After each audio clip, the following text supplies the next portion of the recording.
ইজমা ও কিয়াস ছাড়া প্রমাণ করুন যে বুখারী শরীফ সহিহ হাদিস। মুসলিম উম্মাহর ইজমা দ্বারা প্রমাণিত বুখারী সহিহ।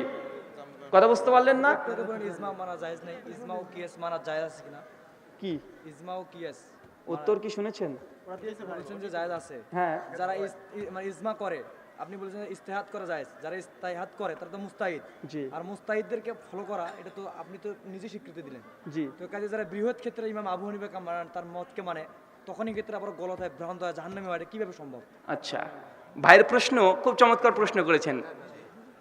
এখানে ইজমা এটা জায়েজ। বলছেন জি জি। জি জি তো চার মাযহাব মানা যাবে, জি। তাকলিদের সাক্ষী করতে হবে, এর প্রতি ইজমার প্রমাণ দেন একখান আগে। আমি তো বললাম ইজমা হয়নি। মানা যাবে না, জি। মাযহাব মানা যাবে না, ইজমা মানা যাবে না, বা এটা এটা যাবে না, এই ব্যাপারে একটা হাদিস চাই, আমি সহিহ হাদিস চাই।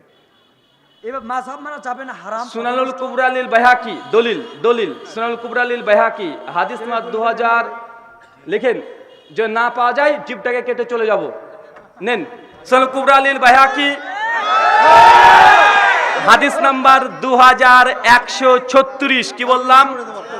সুনানুল কুবরা লিল বাইহাকি হাদিস নাম্বার 2136। আব্দুল্লাহ ইবনে মাসউদ রাদিয়াল্লাহু আনহু বলছেন, লা তুকাল্লিদু দিনাকুমুর রাজুলান, দিনের ব্যাপারে কোনো ব্যক্তির তাকলিদ করো না। একদম জলজল সেই হাদিস। এক মিনিট ভাই, ছেড়ে দেন, দেন দেন, ছেড়ে দেন। শেখ, আমি আছি। ছেড়ে দেন ভাই, ছেড়ে দেন। আপনার কথা বলেন না, আপনার কথা বলেন না শেখ। ভাই ভাই, আরে আমি আছি তো রে ভাই, আমি তো আগে বলেছি আমি আসি অপারেশন করার জন্য। আপনারা চুপ করে যান ভাই, চুপ করে যান। স্টেজে আমি আছি, চুপ করে যান ভাই, আপনি দাঁড়ান। উনি বলেছেন মাযহাব মানা যাবে না, একটা হাদিস দিতে হবে, তাকলিদ করা যাবে, একটা হাদিস দিতে হবে। সুনানুল কুবরা লিল বাইহাকি হাদিস নাম্বার 2136, মাজমুজ জাওয়াইদ হাদিস নাম্বার 850, ইমাম আবু দাউদের কিতাবুজ জুহুদ হাদিস নাম্বার 300।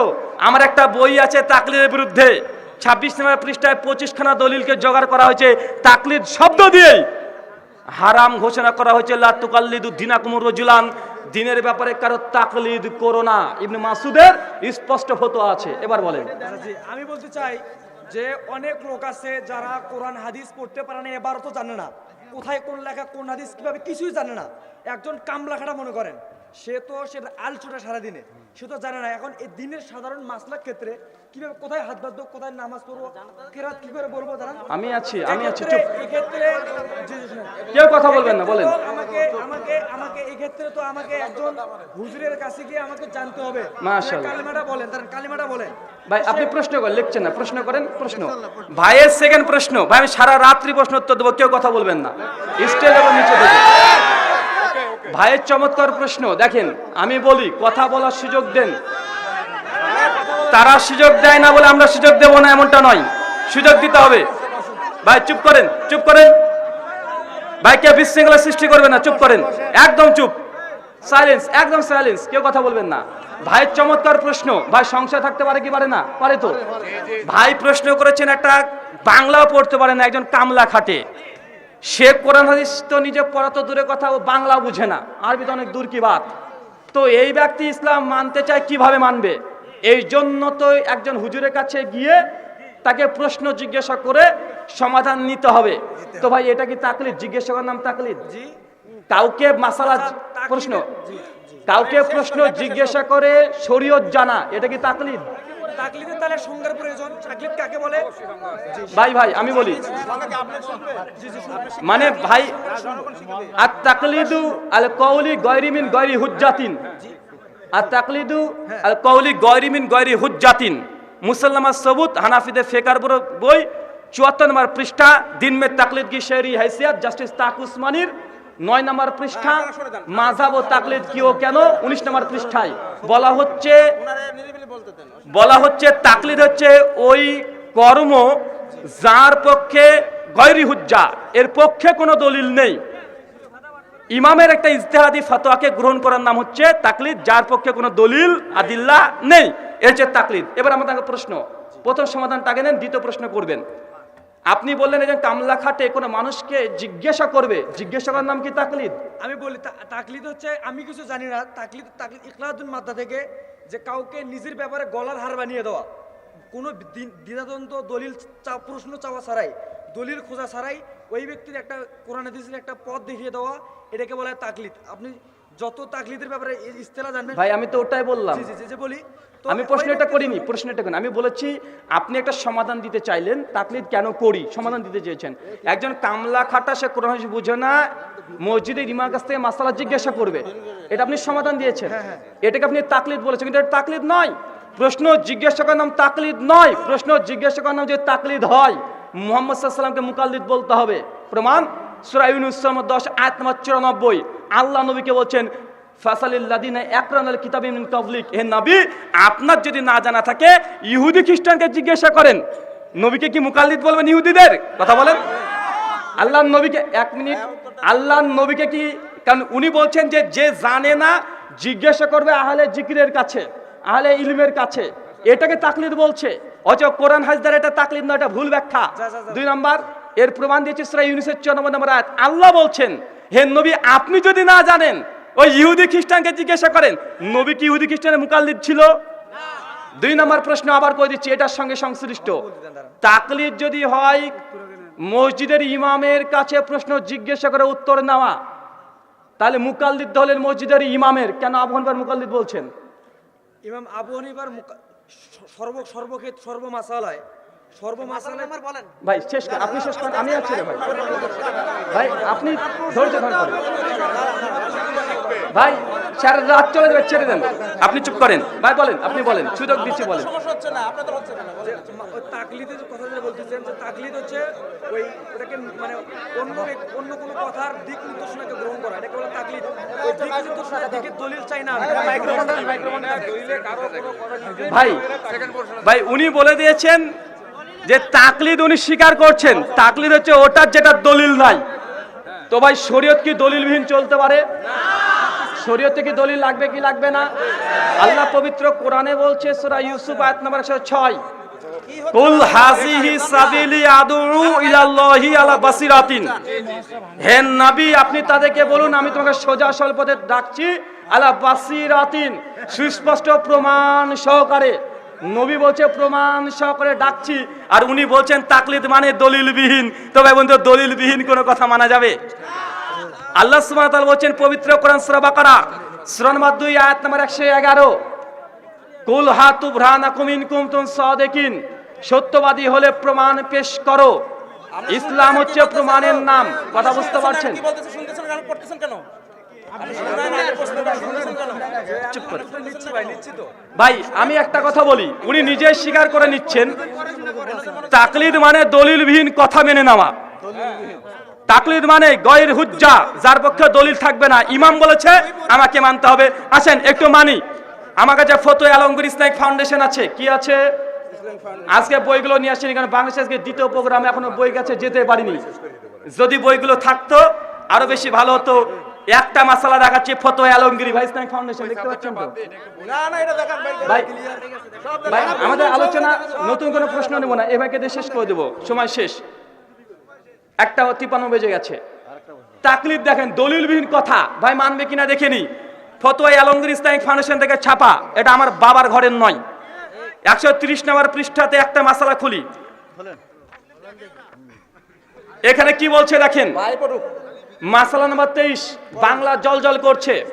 শরীরের কোনো অঙ্গে যদি নাপাকি লাগে এবং তার যদি জিহ্বা দ্বারা চেটে দূর করে দেওয়া হয় এবং এতে যদি নাপাকের চিহ্ন খতম হয়ে যায় তবে তা পাক হয়ে যাবে।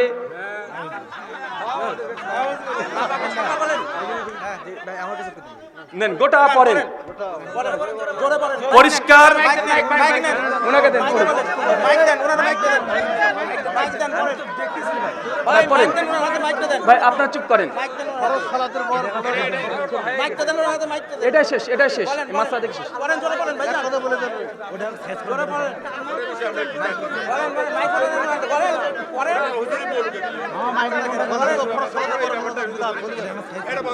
করেন করেন দেন দেন ঠিক আছে আমি একটু আগে পরে দেন দেন দেন আরো দেখবেন, আরো দেখেন। পারেন পারেন ভাই ভাইটা কি নে- পিস্টল চিহ্ন দাও আরে পারেন ঠিক আছে, আমরা এই বিষয়টাকে এবার শেষ করি। কমিটি, আমি আপনাদেরকে দৃষ্টি আকর্ষণ করছি, আসলে মানুষের কাছে কিছু বিভ্রান্তিকর ধারণা আছে। আমরা আহলে হাদিসের ইজমা মানি, কিয়াসও মানি, এটা আমরা বলেছি, আমাদের বইয়ে লেখাও আছে। কিন্তু আপনারা যেসব জিনিসগুলোকে ইজমা কিয়াসের দাবি করেন, এগুলো মিথ্যা ইজমা কিয়াসের দাবি। যেমন 8 টাকা 20 টাকার তার বিপরীতে ইজমা হয়েছে, মিথ্যা কথা। ইমাম তিরমিজি সেই সময় 806 নম্বর হাদিসের অধীনে বলেছে তারাবি 20 টাকাত না 40 টাকাত না 39 টাকাত, এটা নিয়ে ইখতিলাফ আছে। ইজমা তখনই খতম হয়ে যায় যখন ইখতিলাফ থাকে। কথা কি বুঝতে পারছেন? সহিহ বুখারী কোরআন মাজিদের পরে সবচেয়ে শ্রেষ্ঠ গ্রন্থ। পৃথিবীর কোনো মুসলমান আহলুস সুন্নাহ ওয়াল জামাত যারা, তারা কেউ অস্বীকার করেনি। এটা হচ্ছে ইজমা। মেহরাব মসজিদে তৈরি করতে হবে, এটা কোনো কোরআন হাদিসে নাই। কথা শুনে নেন, মেহরাব 20 টাকা পড়া যাবে কিনা এতটুকু আপনার 20 টাকা তারাবি পড়লে কি গুনাহ হবে না যদি পড়ে না থাকে ভাই আসলে এই কথাটাই শেষ ভাই 20 রাকাত তারাবি, ভাই আপনি ঠিক পেয়েছেন তো? ভুলভাল মিথ্যা বলিনি তো? পেয়েছেন তো? ঠিক আছে ভাই। এক কথাই আনসার ভাই এক কথা আমি আনসার পারি না, আমার আলোচনা ডিটেল, আমার আলোচনা ডিটেল। আমি এক কথা আলোচনা করি না। পড়া যাবে কিনা 20 টাকার তারাবি পড়া যাবে কি যাবে না? কেউ যদি সুন্নাতের রাসূল হিসেবে পড়ে বিদআত হবে। আর কেউ যদি মনে করে যে তারাবি একটা নফল মুতলাক সালাত, সালাতুল লাইল মাসনা মাসনা, 20 কেন 200 রাকাত পড়েন, জায়েজ। ঠিক আছে আলহামদুলিল্লাহ আলহামদুলিল্লাহ 3 নাম্বার, না না এতটুকু নাই, এতটুকু নাই, আগে শোনেন। আর কেউ যদি মনে করে 20 টাকা সুন্নাত, এর বেশিও পড়া যাবে না, কমও পড়া যাবে না, এই দাবি করলে এটাও বিদআত। জি হুজুর ঠিক আছে এটা ঠিক আছে হুজুর কখন আপনি 8 টাকাত পড়েছেন, কখনো 20 টাকাত পড়ছেন, নফল নামাজ তারাবি। কথা কি বুঝতে পারছেন? কিন্তু 20 টাকা সুন্নাত, 20 টাকাতে প্রতি ইজমা আছে, 20 টাকাত নবী পড়েছে, 20 টাকাত ওমর বিন খাত্তাবের জামানা থেকে শুরু হয়েছে, এই দাবিগুলোর অধিকাংশ সিংহভাগই মিথ্যা। মাসালা ঠিক আছে শুকরিয়া, জাযাকাল্লাহ খায়রান, বারাকাল্লাহ ফিকুম। জি, ক্লিয়ার করে দেন মোনাজাত বিদআত মুনাজাত করা যাবে কি যাবে না? আমি গত সফরে রেজাল করিম আবরারের বই থেকে দেখেছি, রেজাল করিম আবরার কিউট বয়, তিনি নিজেই স্বীকার করে নিয়েছেন ফরজ নামাজের শেষে সামরিক মোনাজাত করার প্রমাণে কোনো সহিহ হাদিস নাই। স্পষ্ট স্বীকার করে নিয়েছে, লাখ লাখ মানুষ ভিডিওটা দেখেছে। এবং আমি চ্যালেঞ্জ করে বলেছিলাম, বুকে যদি দম থাকে আবরার, তুমি 5 মিনিট আমার সামনে বসে যাও, আহলে হাদিসের যে কোনো একটা ইখতিলাফি মাসালা নিয়ে যদি তোমাকে দলিল দিয়ে দাফন করে দিতে না পারি, জিন্দগিতে মাইক মুখ দেব না। 3 মাস পার হয়ে গেল।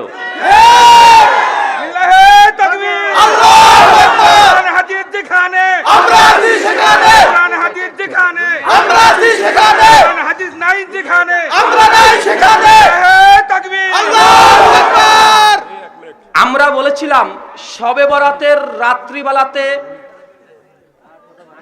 শবে বরাতকে কেন্দ্র করে 15ই শাবান রোজা রাখা বিদআত। বা আমাদের আলসেফ তো আছে না নাই? তারা বাহাস করেছিল নাকি আকরামুজ্জামান বিন আব্দুল সালামের সঙ্গে। কিন্তু কেউ যদি মুনাফিকি করে বাহাসে জিতে যায়, ভাই তাহলে কিছু করার আছে? মিথ্যার কোনো হাত পা হয় না। রেজাল করিম আবরারের এবছরে আরেকটা বই নিয়ে এসেছি, 12 মাসের করণীয় এবং বর্জনীয়। রেজাল করিম আবরার বইটার পৃষ্ঠা নাম্বার হচ্ছে 186। কি বললাম? কথা বলেন। 186 নাম্বার পৃষ্ঠা। 186 নাম্বার পৃষ্ঠা কি বলছে? আমরা বলছি শবে বরাতের 15ই শাবান রোজা রাখা কি বলেছি? বিদআত বলি নাই? বিদআত বলেছি। এবার দেখেন কি বলছে, শবে বরাতের বিশেষ সালাত একটা অধ্যায়, এরপর 100 শবে বরাতের বিশেষ রোজা, মানে শবে বরাতের রোজা। ভাই আপনি আসেন একটু দেখেন ভুলভাল পড়ছি কি। কি বলছে দেখেন, শবে বরাত উপলক্ষে পরদিন 15 তারিখে অনেকে রোজা রাখেন। এমনিতে কেউ চাইলে মাসের 15 তারিখ রোজা রাখতে পারে, কেননা 15 তারিখ আইএমএ বীজের অন্তর্ভুক্ত। 1 নাম্বার। 2, সেই হিসাবে কেউ যদি 15 তারিখ রোজা রাখে তাহলে সমস্যা নেই। আল্লামা ইবনে রজব হাম্বল রাহিমাহুল্লাহ শাবানের 15 তারিখ রোজা রাখাতে নিষেধ নেই, কেননা 15 তারিখ হলো আইমে বীজ এর অন্তর্ভুক্ত, আর প্রত্যেক মাসের এই তারিখে তো রোজা রাখা মুস্তাহাব। এছাড়া রাসূল কারীম সাল্লাল্লাহু আলাইহি ওয়াসাল্লাম বিশেষভাবে শাবানে রোজা রাখতে বলেছেন, মানে 15ই শাবানে খাস ভাবে শবরতকে কেন্দ্র করে কোনো রোজা নাই। তাকিয়াবাজি করে দলিল দিচ্ছে কি আল্লাহর নবী আইমে বীজতে প্রত্যেক মাসে 15 তারিখে রোজা রাখতো, ওই এই নিয়াতে রাখেন। কিন্তু মানুষকে খুলে পরিষ্কার করে বলা যায় না, মানুষকে বলে দেন, কেন বলছেন না যে 15 শাবান কোন রোজা নেই, কোন হাদিস দ্বারা প্রমাণিত নয়। যত হাদিস এসেছে সব জাল এবং জয়ীফ, সবগুলো জয়ীফ। কিন্তু এই মাসলাতে তারা কিয়াস করছে কোথা থেকে, যে হাদিস কারচুপি করি না, তাকিয়াবাজি করি না। এরপরে দেখেন সালাত প্রসঙ্গে কি লিখছে, সবতে সালাত আদায় করা হয় না, মসজিদে নামাজ পড়া হয় না, আমরা বলছি এটা নাজায়েজ, এটা কোন দ্বারা প্রমাণিত নয়। তারা কি লিখছে দেখেন, একই কথা রেজাল্ট করে আমরা নিজে স্বীকার করতে বাধ্য হয়েছে। ও বলছে একটি কথা ভালোভাবে স্মরণ রাখা উচিত, শবরত উপলক্ষে বিশেষ কোনো সালাতের ফজিলত রসুল থেকে সেই সনদে প্রমাণিত হওয়া তো দূরের কথা, দুর্বল সনদেও প্রমাণিত নয়, প্রমাণিত নয়, সব ঠিক আছে, দুর্বল সনদে প্রমাণিত নয়। ঠিক আছে। ভাই আপনি কেন বসেন, আপনি বসেন আপনার ওই কথা বলছি, এখানে আপনাদের সবই ভাই, আপনি কি জাজমেন্ট করবেন? কিন্তু একটা কথা আমি আপনার কাছ থেকে 1 মিনিটের জন্য শুনতে চাইছিলাম, সেটা হচ্ছে ফরজ নামাজের পরে আপনি বললেন মোনাজাত করা বিদআত, যে কথাটা উল্লেখ হলো, ফরজ নামাজের পরে যদি মোনাজাত করা বিদআত যারা করতেছে, এই বিদআতের মধ্যে কি কোনো পার্থক্য আছে? মানে যে বেদাতের ব্যাপারে নবীজির ভবিষ্যৎবাণী যে তারা জাহান্নামী, একজন নামাজ এটা আমিন আমার করে তারা কি জাহান্নামী হয়ে যায়? কারণ আমরা হলো বড় বক্তার কাছ থেকে ফয়সালা না নেই। আচ্ছা আচ্ছা আচ্ছা ঠিক আছে, বলে দিই, আমি ফতোয়া দিব না, আমি ফতোয়া দিব না। আমার একটা ওসুল আছে, বারবার বলে দিয়েছি, আমি শুধু এই ইখতিলাফি মাসালা নিয়ে বিতর্ক করি না, আমি শুধু ইখতিলাফি মাসালা নিয়ে বিতর্ক করি এমনটা নয়। আমার সঙ্গে হিন্দুদের বাহাস আছে না নাই, কথা বলেন, খ্রিস্টানদের আছে না নেই, নাস্তিকদের আছে না নেই। আমার একটা উল্টো ওসুল আছে, বিরোধীকে খণ্ডন করতে হবে, বিরোধীদের তরবারি দিয়ে আঘাত করো। যখন হিন্দুদের সঙ্গে বিতর্ক করি কোরআন হাদিস নিই না, তাদের গীতা রামায়ণ মহাভারত দিয়ে কাজ চালিয়ে দিই। যখন খ্রিস্টানদের সঙ্গে বিতর্ক করি কোরআন হাদিস আমি সামনে রাখিও না, আমি বরং বাইবেল থেকে তাদের যে আদর্শ এটা কবর রচনা করে দিয়ে চলে আসি। ভাই প্রশ্ন করেছেন যে বিদআত কেউ যদি করে এর পরিণতি কি, আমি এটা পড়বো, আমার রেজাল্ট করিম আবরার, আমার কিউট বয়, তার ফতোয়া কি, তার বই একই বই 12 মাসে করণীয় এবং বর্জনীয়, পৃষ্ঠা নাম্বার 119। এখানে অনেকগুলো ওসুল দিয়েছে। 119 নম্বর পৃষ্ঠায় গোটা পড়তে গেলে লম্বা সময় লাগবে। 119 নম্বর পৃষ্ঠায় একটা ওসুলটাই পড়ি, শুধুমাত্র বিদআত কি এটা বোঝানোর জন্য। আসেন দেখা যাক আমাদের কিউট বয় তিনি কি বলছেন। কি বলছে দেখেন, সাহাবী ও আলেমগণের বর্ণনা থেকে সুস্পষ্ট হয় যে শরীয়তের পরিভাষায় বিদআত শুধু এই সব জিনিসের নাম নয় যা মূলত খারাপ, বরং সেই সব ইবাদতও হতে পারে, শুনেন পয়েন্ট টু বি নোটেড, সেই সব ইবাদতও হতে পারে যা শরীয়তে ব্যাপক রয়েছে, মানে এর দলিল আছে শরীয়তে, তারপরে বিদআত হতে পারে। কিভাবে?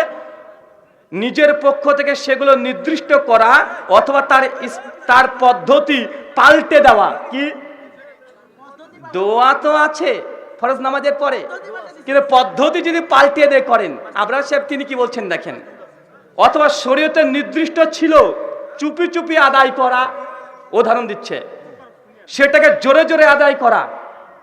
শরীয়তে নির্দিষ্ট ছিল একাকী আদায় করা, point to be noted, cute boy, আদায় করা, সেটাকে সম্মিলিত আদায় করা, যে সেগুলো হচ্ছে বিদআত। কি বলছেন উনি? বিদআত কিভাবে বোঝাচ্ছেন? যে শরীয়তে এর মূল নুসুস দলিল আছে, তবে কি ছিল চুপি চুপি জিকির করা, এটা তুমি চিল্লা চিল্লি করে জিকির করবা, এটাও বিদআত। এটা আপনারা বলছে শরীয়তে ছিল যে ইবাদতটা একা একা করা, কিন্তু যখন তুমি জামাতবদ্ধ হয়ে করছো যেটা শরীয়তে নাই, এটা বিদআত। এটা আমার ফতোয়া না, আপনাদের ফতোয়া।